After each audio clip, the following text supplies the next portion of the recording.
नमस्कार। आज हम जनरल प्रविष्टियों के बारे में पढ़ेंगे।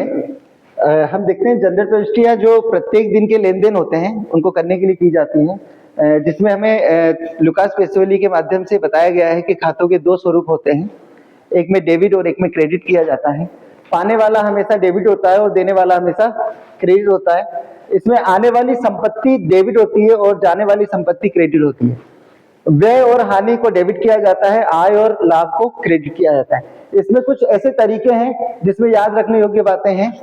जैसे हम देखते हैं कि वास्तविक खाता जो होता है उसमें डेबिट करने वाली क्या आया, ऐसे ही क्रेडिट करने वाला शब्द क्या होता है, क्या गया।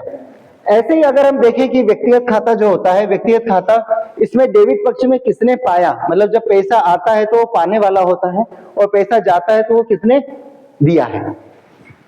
अवास्तविक खाता वह खाता होता है जिसमें लाभ हानि की जानकारी प्राप्त होती है, जिसमें डेबिट पक्ष में व्यय और हानि को लिया जाता है, क्रेडिट पक्ष में लाभ और आय को लिया जाता है। इसी प्रकार अगर हम पढ़ते रहते हैं, स्वयं से पूछते हैं कि क्या आया संपत्ति या वस्तु, क्या संपत्ति आई है और क्या संपत्ति या वस्तु आई है।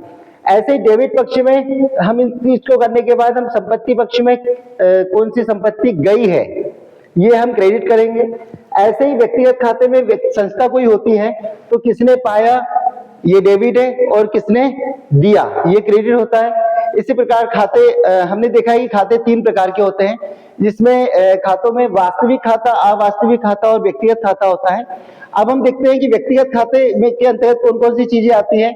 व्यक्तिगत खाता एक ऐसा खाता होता है जिसमें समस्त प्रकार के व्यक्तिगत लेन देनों को लिखा जाता है। जैसे अगर व्यक्तिगत खाते के नियम देखें तो इसमें पाने वाला व्यक्ति संस्था का खाता डेबिट होता है और देने वाला व्यक्ति संस्था का खाता क्रेडिट होता है।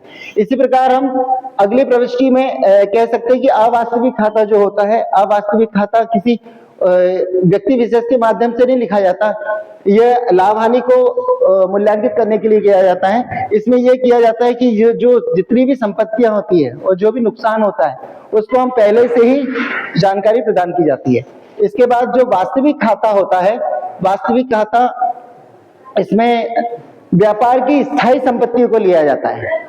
जो वास्तविक खाता होता है इसमें व्यापार की स्थायी संपत्तियों को लिया जाता है। और जो बौद्धिक संपदा और अधिकारों से संबंधित खाते वास्तविक खाते कहलाते हैं। हमने कैसे देखा कि जो बौद्धिक संपदा और अधिकारों से संबंधित खाते होते हैं वो वास्तविक खाते कहलाते हैं। ये हमारा एक ऐसा ट्रिक है जिसके माध्यम से हम कितना पैसा आया, कितना पैसा गया, ये सारी चीजों को एक ही रूप में जान सकते हैं।